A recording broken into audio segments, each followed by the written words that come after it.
والذین ينقضون عہد اللہ من بعد میثاقہ ویقطعون ما امر اللہ به ان یوصل ویفسدون فی الارض اولئک لهم اللعنۃ ولهم سوء الدار۔ صدق اللہ العلی العظیم۔ رفقائے محترم، اللہ تبارک و تعالیٰ آپ پر راضی ہو اور آپ کا ایمان اچھا کرے اور ہم سب کو ایمان پر موت عطا کرے۔ ہماری ضرورت بھی ہے، ہم روز دعا بھی کرتے ہیں اور یہ قرآن یہ نماز اس لیے پڑھتے ہیں۔ میرے دوستو، اللہ تبارک و تعالیٰ انسانوں کو دو حصوں میں تقسیم کر کے دکھاتا ہے، دو حصوں میں ان کو کہتا ہے، کبھی کہتا ہے کہ یہ حزب اللہ ہے اور یہ حزب الشیطان ہے، کبھی کہتا ہے یہ دائیں ہاتھ والے ہیں یہ بائیں ہاتھ والے ہیں، کبھی کہتا ہے کہ یہ عباد الرحمن ہیں یہ عباد الشیطان ہیں، یہ شیطان کے بندے ہیں یہ رحمان کے بندے ہیں، کبھی کہتا ہے یہ جنت والے ہیں یہ جہنم والے ہیں، کبھی کہتا ہے یہ میری پارٹی کے لوگ ہیں اور یہ میری پارٹی سے نکلے ہوئے لوگ ہیں۔ تو آپ کی پارٹی کے کون لوگ ہیں؟ اللہ تعالیٰ اپنی پارٹی میں ان لوگوں کو شمار نہیں کرتا کہ جن کی شکلیں اچھی ہیں، جی سارے سونے میری پارٹی میں، سارے بدکار اور بدصورت اور کوجے لوگ دوسری پارٹی میں۔ یہ اللہ کا معیار نہیں ہے۔ سارے پیسے والے میری پارٹی میں اور جو غریب غربے ہیں وہ میری پارٹی میں نہیں ہیں، یہ اللہ کا معیار نہیں ہے جی۔ سارے چرب زبان چلاک اور شاطر اور بڑے لوگ میری پارٹی میں اور غریب غربے یتیم مسکین میری پارٹی میں، یہ اللہ کا معیار نہیں ہے۔ اللہ اس معیار پر اپنی پارٹی نہیں بناتا، اپنی پارٹی میں لوگوں کو شامل نہیں کرتا۔ اللہ تبارک و تعالیٰ نے کچھ اعمال رکھے ہوئے ہیں، کچھ نشانیاں رکھی ہوئی ہیں، کچھ علامات رکھی ہوئی ہیں، وہ جن لوگوں کے اندر پائی جائیں، چاہے ان کا باپ دادا ولی ہو نبی ہو، چاہے ان کا باپ دادا ابو جہل ہو کافر ہو مشرک ہو مرتد ہو، اس بات سے اللہ تعالیٰ کو خوش رکھتا ہے۔ جس انسان کے اندر وہ نشانیاں پائی جاتی ہیں وہ اللہ کی پارٹی کا ہے، چاہے اس کا باپ دادا کیسا ہی کیوں نہیں۔ جس انسان کے اندر وہ نشانیاں نہیں پائی جاتی وہ اللہ کی پارٹی کی نہیں ہے، چاہے ان کا باپ دادا نبی اور ولی ہی کیوں نہیں۔ تو آپ کو پتہ نہیں ہے نبیوں کے کتنے بیٹے اللہ کی پارٹی سے نکل گئے اور اللہ نے ان کو اپنی پارٹی سے نکال دیا، ان کو قبول ہی نہیں کیا۔ اور یہ سارے صحابہ کرام جو تھے ان کے باپ دادا کافر نہیں تھے، پہلے جو صحابی آئے یہ سارے کافروں کی اولاد تھے نا، لیکن اللہ تعالیٰ نے چونکہ وہ اعمال جو اللہ کے رسول نے ان کو بتائے تھے کہ یہ اور یہ کرو تو تم اللہ کی پارٹی میں شامل ہو جاؤ گے، انہوں نے وہ اعمال کیے وہ اللہ کی پارٹی میں شامل ہو گئے۔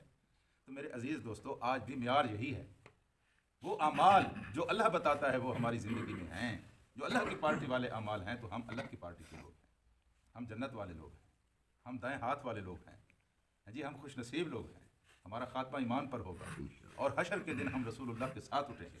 اگر وہ اعمال نہیں ہیں تو کسی غلط فہمی میں نہ رہیں۔ قرآن سارے کا سارا اسی غلط فہمی سے نکالنے کے لیے آیا ہے۔ دیکھیے پیچھے اللہ تبارک و تعالیٰ نے اپنے نیک بندوں کی کچھ نشانیاں بتائی ہیں کہ وہ اللہ کے ساتھ کیے ہوئے وعدے کو پورا کرتے ہیں اور وہ جس چیز کے اللہ نے جوڑنے کا حکم دیا ہے اس کو وہ توڑتے نہیں ہیں، وہ اللہ تبارک و تعالیٰ سے ڈرتے رہتے ہیں۔ یہ اللہ کے بندوں کی نشانیاں ہیں۔ وہ سوء حساب، میرا حساب کیسا ہوگا، سخت ہوگا یا نرم ہوگا، اس چیز کا کھٹکا ہر وقت ان کو بے چین رکھتا ہے، بے قرار رکھتا ہے۔ یہی فکر ان کے سر کے اوپر غالب رہتی ہے کہ حشر کے دن میرا حساب کیسا ہوگا۔ یہ میری پارٹی کے بندے اللہ تعالیٰ کہتا ہے۔ اور پھر ان کے انعام کا تذکرہ کر دیا کہ ان کو ہم جنتیں عطا کریں گے، دنیا میں ان کو ہم عزتیں عطا کریں گے۔ ہاں جی، آج اللہ تبارک و تعالیٰ نے کل اگر ایمان والوں کا تذکرہ کیا ہے تو آج بے ایمان لوگوں کا تذکرہ کیا ہے، کل اپنی پارٹی کے لوگوں کا تذکرہ کیا ہے تو آج شیطان کی پارٹی کے لوگوں کا تذکرہ کیا ہے۔ ان کی نشانیاں بھی بتائی ہیں اور ان کا انجام بھی بتا دیا، پہلے جس طرح ان کی نشانیاں بتائیں اور ان کا انجام بتا دیا۔ اللہ پاک کہتا ہے کہ والذین ینقضون عہد اللہ من بعد میثاقہ، یہ میری پارٹی کے بندے نہیں ہیں، یہ شیطان کی پارٹی کے بندے ہیں۔ کون؟ والذین، اور وہ لوگ ینقضون جو توڑ ڈالتے ہیں عہد اللہ ہے، اللہ کے ساتھ کیے ہوئے وعدے کو، من بعد میثاقہ، اس کو پختہ باندھ لینے کے بعد۔ میرے عزیز دوستو، ایک وعدہ تو وہ ہے جو ہم ابھی پیدا نہیں ہوئے تھے، ہم نے عالم ارواح نے اپنے اللہ تبارک و تعالیٰ کے ساتھ کیا تھا۔ اللہ نے پوچھا تھا کہ میں تمہارا رب ہوں، تو ہم سب نے کہا تھا کہ تو ہمارا رب ہے۔ یہ انسان کی فطرت کے اندر داخل ہے، یہ انسان کی فطرت کے اندر شامل ہے کہ اللہ اس کا رب ہے۔ اس لیے آپ قرآن کی بہت ساری باتیں، بلکہ ساری باتیں جب آپ سنتے ہیں تو اگر آپ غور اور سنجیدگی کے سن رہے ہوں تو آپ کو یوں لگتا ہے کہ یہ پہلے مجھے معلوم ہے، یہ باتیں مجھے بتائی جا رہی ہیں، پہلے میرے اندر سے پہلے موجود تھی۔ کیوں؟ یہ اس لیے کہ آپ کی فطرت میں یہ چیز شامل اللہ پاک نے رکھ دی ہے، اور سارے کے سارے قرآن کا نام ذکر ہے۔ ذکر کس کو کہتے ہیں؟ یاد دہانی، یعنی پہلے ایک بات آپ کے پاس پہنچی ہوئی ہے، قرآن یاد دلاتا ہے، اس لیے سارے کا سارے قرآن کو ذکر کہا گیا، نماز کو ذکر کہا گیا، یاد دلاتا ہے کہ آپ بندے ہیں۔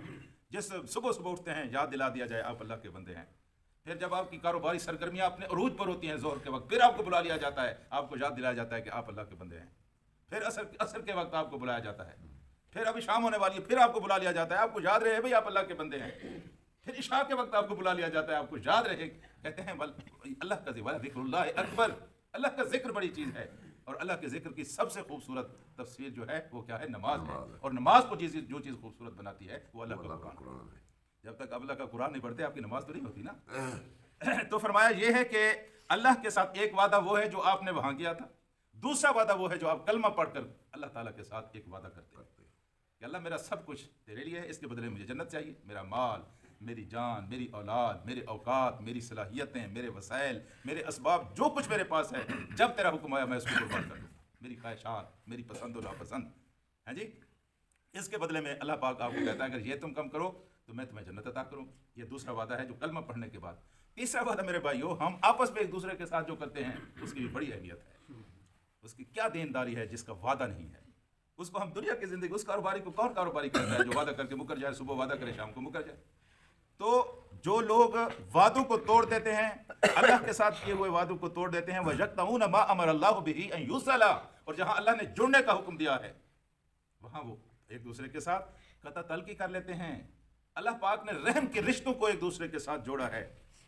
یہ صلہ رحمی کرتے ہیں، ایک دوسرے کے ساتھ جڑ کر رہتے ہیں، ایک دوسرے سے ٹوٹتے نہیں ہیں.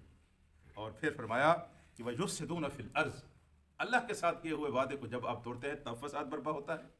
آپس میں جب آپ معاہدے کو توڑتے ہیں تب فساد برپا ہوتا ہے.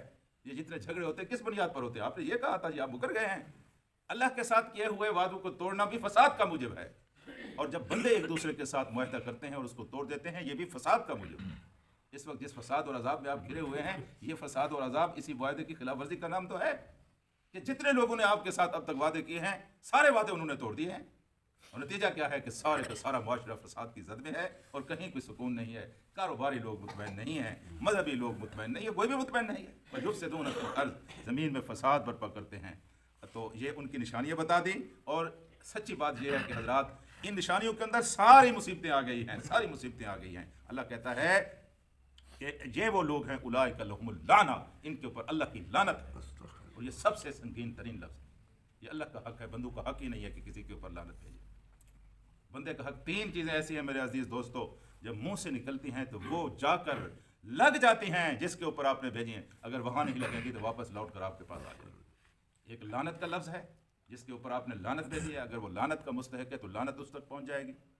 اور دوسرا کفر کا لفظ ہے، جب آپ کسی کو کافر کہتے ہیں، اگر وہ کافر ہے اور اللہ کی نگاہ میں کافر ہے تو پھر تو شاید بچ گیا، لیکن آپ کو چونکہ پتہ نہیں ہے. آج جو کافر کل مسلمان ہو جائے، اس لیے کسی کو کافر کہنا، کسی مسلمان کو کافر کہنا، کافر تو کافر ہے.